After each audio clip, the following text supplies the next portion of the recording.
Welcome to this episode of The Global Citizen, where we're exploring Switzerland, a place where life and landscape move in perfect harmony.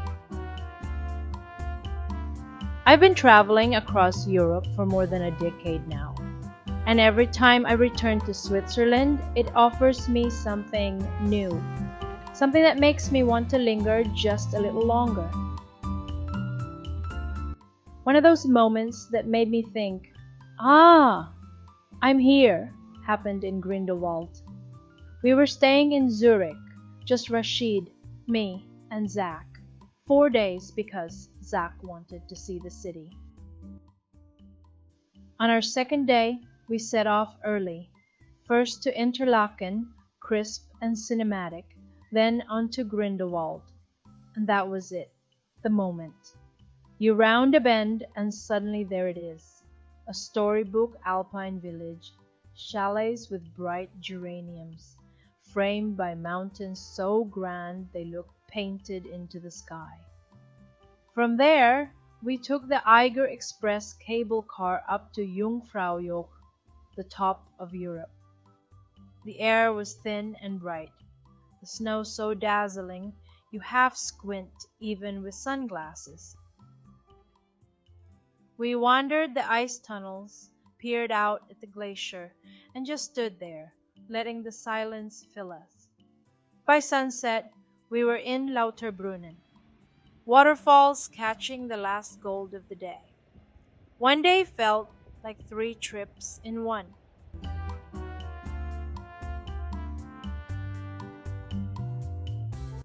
For me, Switzerland is about harmony. The way daily life and nature seem to flow together without competing. I fell in love with Rheinfelden by the Rhine.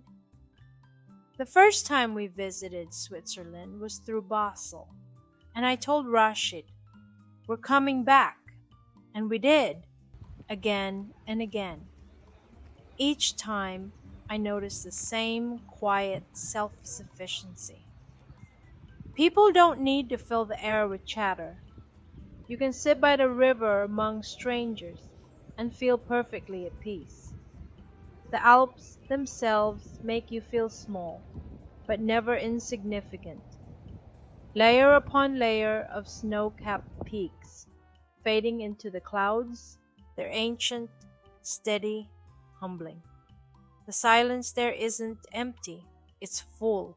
And Switzerland isn't just about mountains. It's lakes, glaciers, waterfalls, valleys with cows.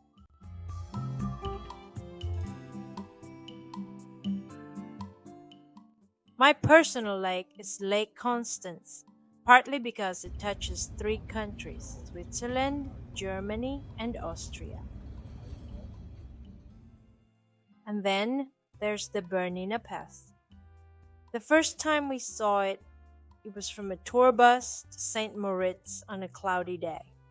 The famous views kept hiding, but we still caught glimpses of the Bruscio spiral viaduct and the pale blue of Lago Bianco. I told Rashid, we're coming back and driving it ourselves. And we did. The next year, under a bright sky, it was like a completely different place. I kept telling him to stop here, stop there.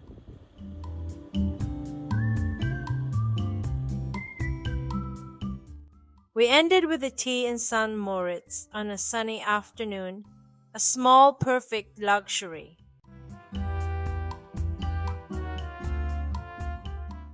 One place I hold close is Davos.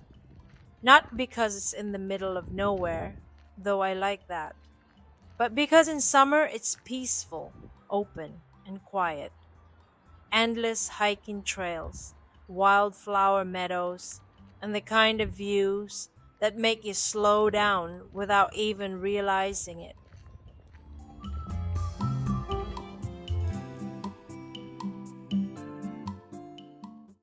If Switzerland had a single flavor, it would be a proper cheese fondue in Appenzell. Wooden tables, The scent of white wine and garlic in the air, bread disappearing into molten cheese. It warms your hands, your conversation, and some old part of your soul. And there was that moment on the Eiger Express when Switzerland felt completely still. Just the three of us, Rashid, Zach, and me, in a private cabin, gliding over green valleys with snow peaks in the distance. No sound except the hum of the lift. For 15 minutes, it felt like we were the only people in the world.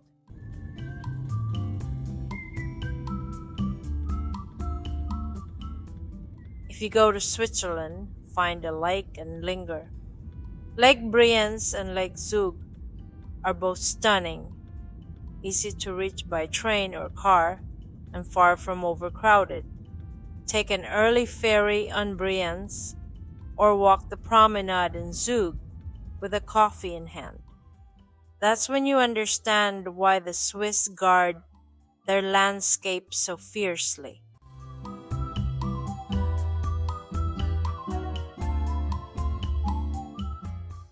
Do's and don'ts for first-time travelers by train.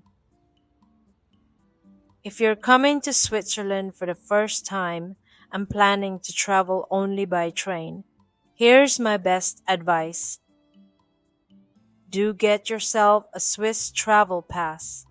Yes, it feels like a lot up front, but it saves you time and your sanity. No fumbling for tickets at every stop. You just stroll onto trains like you own the place. Do pack light. There is nothing graceful about dragging a giant suitcase onto a train platform in Lugano while your connection is leaving in 43 seconds.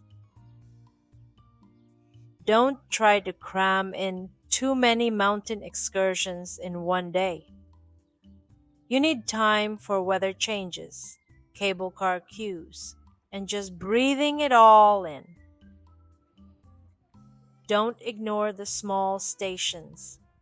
Some of my favorite moments have been hopping off at a tiny unplanned stop because the view looked too good to pass by.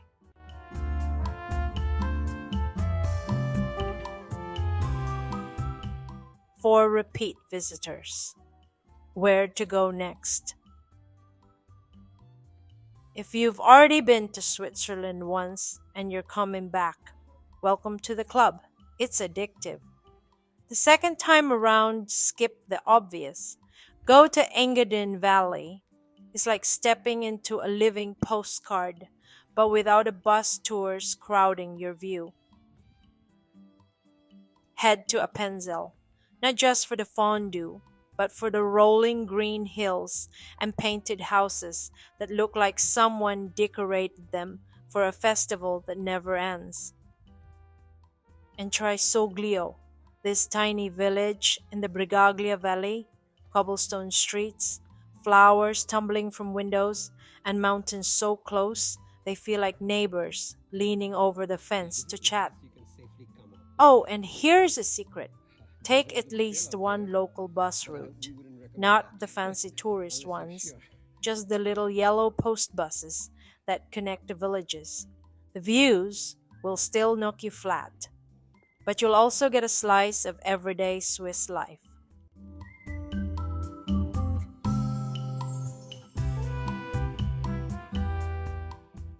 And that's been Switzerland, harmony between mountain and life. My story of the views, the flavors, and the moments that stay with you long after you've left. For more visual adventures, join us on YouTube at Global Citizen Travels.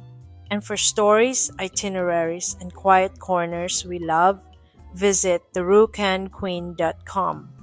This is your host, Glenda. Until next time, travel well and travel deeply.